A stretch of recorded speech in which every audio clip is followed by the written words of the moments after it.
Today we are going to talk about deloads, taper weeks and supercompensation.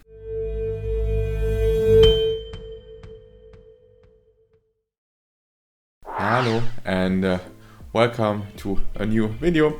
This week it will be a little bit more technical. We will tackle the exercise science part of training, mainly deloads, taper weeks and the whole concept of supercompensation. So before we get started, hit the like button if you are on your way here and subscribe to my channel. Let me know in the comments if you ever did a deload or a taper week or have ever heard of supercompensation, and let me know what you think of it. Okay, before we head in, the reason why I wanted to record this video mainly is in my shorts. When I was posting my deload videos, I got a couple of comments where people said, well, deloads, they don't work, they are a waste of time, it's stupid and whatnot. And I tried to explain that they actually can make a lot of sense, but, and I will get to this a little bit later, there is definitely a point to it. Deloads just for performing a deload don't really help, so you have to put them in the right place and time to actually get some benefit out of them. So what is a deload? Let's imagine you are training in this kind of block periodization, let's say like I did in the past, doing Wendler's 5-3-1. So I had 3 heavy weeks of training where I was ramping up intensity, so meaning I was lifting heavier and heavier weight, and then after the 3rd week I had a deload week. And what this means there is, for a certain amount of time, very often it's a week, but it doesn't have to be a week, it can be shorter, longer. Let's stick with a week. So I had like this 4-week block, 3 weeks lifting heavier and heavier, 1 week deload. And during this deload I reduced the total volume of my work, meaning so I was training less, so I did less weight, less sets, less reps, or a combination out of this. But what I also did is I definitely dropped the weight. So I wasn't even close to 80 or 85, 90+% of my 1RM. I significantly dropped the weight. So in my case, when I was pulling 180 kilos in the deadlift in my last week, that was a new PR. My weights in the deload dropped from the 180 kilo to 110 kilo. So that was significantly a lot lighter. So that's not going to happen today. It was a lot lighter than what I could have done, just to give my body a break from everything there. But I did also a fewer reps and sets in total. So I was just training less. And that's a deload. What is the idea behind it? The idea behind it, you have basically 2 words for this. One is the model of supercompensation, which sometimes is also described as the fitness fatigue model. And basically what happens, imagine when you start training, you are, let's say, you are fully recovered, you start your training block, and while you train, during training you get weaker. That's what happens during training. You get weaker and you keep training and you get weaker and weaker and weaker, and then at one point you start to recover again. So instead of really training putting yourself towards the wall, you start to recover and you fall down, and then you go up, ideally at least back to baseline. But, and here comes the term of supercompensation, because you trained hard, hopefully your body realizes, okay, this was too hard, this was hard work, I don't want this to be that difficult anymore, so I have to get a little stronger. So this is the part of supercompensation where your body shoots up higher than it would normally do. In order to get into this supercompensation part, you basically have to give your body a break during the deload and give it a chance to fully recover and do a little bit less. So this is not doing nothing, it's just doing a little less and less intense. And then, ideally everything shoots up, and on the top where you're a little bit stronger, you increase your weights and with the increase of weight and your new gained strength, you start the next training block, and basically you go up in a kind of linear fashion, at least as long as you can, block for block for block, like a step. So it's like step up, step up, step up. That's why you would do a deload. In order to make this actually work, you have to train with a certain amount of intensity, meaning you have to get to a not close to your 1 RM, but in a certain distance. So this can be 80%, can be 90, but it's not easy work. It's not light weights. Let's put it like this. That's also where, and coming back to where people say this isn't going to help you, it's a waste of time. If you're doing typical bodybuilding work where you're doing 8 to 15 reps and the weights are somewhat light in terms of intensity, so maybe, I don't know, 30 to 50% or 30 to 60% of your actual 1 RM, then there is probably no need for you to actually ever do a deload, especially not one that pops up automatically every couple of weeks in your training block, because your body doesn't have this amount of fatigue,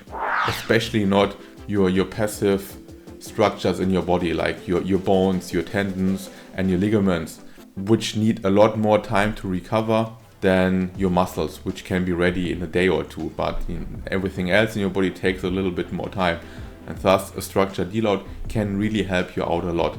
But if you're doing typical bodybuilding, you might every couple of months do a deload, and that's that. And if you're doing it in a well-structured way and you eat well and you sleep well, you might barely do anything there, or maybe only if you hit a plateau. You're not going to lose any weight in a deload. It's just a couple of days, maybe a week. So it's quite the opposite. While you're going to feel very weak if you did it correctly, because you overreached, you did more than you are sustainably capable of. So meaning you actually need to recover. You are not going to get weaker doing the deload, even though it's going to feel like it. So in my example, when I pulled the 180 kilo, I felt really strong. When the next week pulling 110, I felt really weak, and that felt even heavier than the 180.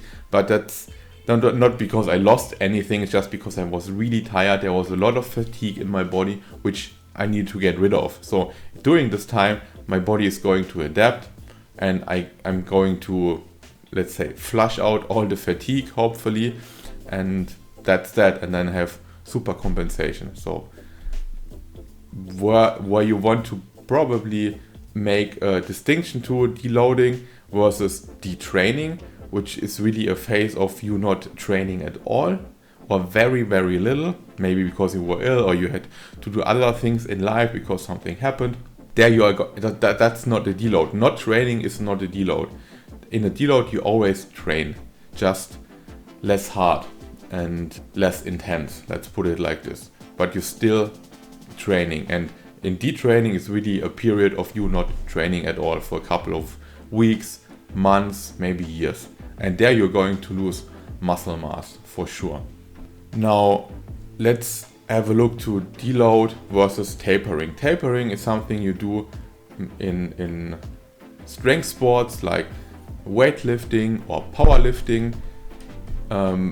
Basically it's very, very similar to deloading, with the main difference that at the end of your typical normal average strength block where you do a deload, everything gets lighter, including the volume and intensity, and in a taper week, which you use basically to peak for a very specific moment in time, where peaking meaning you try to be your strongest self for a given moment in time for a competition. In that case, you will reduce volume. You might even take out a day of training, like you will reduce frequency, but you won't really reduce intensity. So meaning you're still training quite heavy, but maybe it's just 1 or 2 reps and for 1 or 2 sets or 2 or 3 sets, just to keep your body primed to what is going to come in the competition.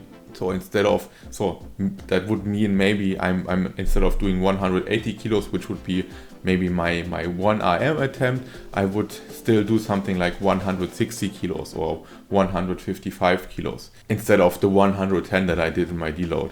So the maximum weight is still going to be quite high, but it's still less training in total. And there the idea again is to get rid of systemic fatigue in your body, give your body quite a lot of time to recover and adapt, and then again fly over your normal baseline of strength into a supercompensation block, basically, where you are stronger than you were before, and then you hopefully get plenty of new PRs. So that's really the main difference between the deload and the taper is intensity in most cases, but you're really trying to get rid of fatigue in order to give your body time to recover. So supercompensation sounds really fancy, and it's studied, and it actually is there. In terms of is it actually quite easy to achieve this? I would say it really isn't, especially for peaking, where you have to have the supercompensation, let's say this top high, really on a specific day.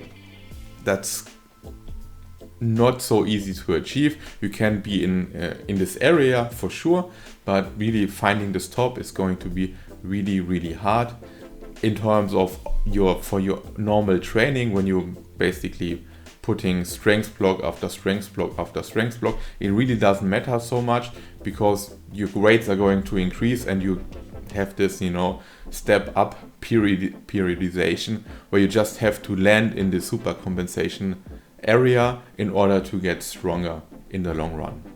So yeah, that's deloads, taper week, supercompensation. I hope this cleared things up, especially to the bodybuilding part, where it might not make that much sense. So overall, in short, deload, you reduce everything, volume, intensity, versus the taper, where you reduce volume but not, or only a little, in terms of intensity, just to get rid of fatigue in your body, so giving your muscles and bones and everything a chance to adapt. Adapting meaning getting stronger. Hopefully you will recover, get rid of fatigue, and then you can start your competition or your next training block in order to get even stronger. So that's it. Let me know in the comments if you like this kind of more theoretical training discussion, let's put it like this. And feel free to like, subscribe to the channel, share this video with a friend who isn't aware of the importance of deloads, or maybe got it wrong. And I see you next time. Have fun. Bye.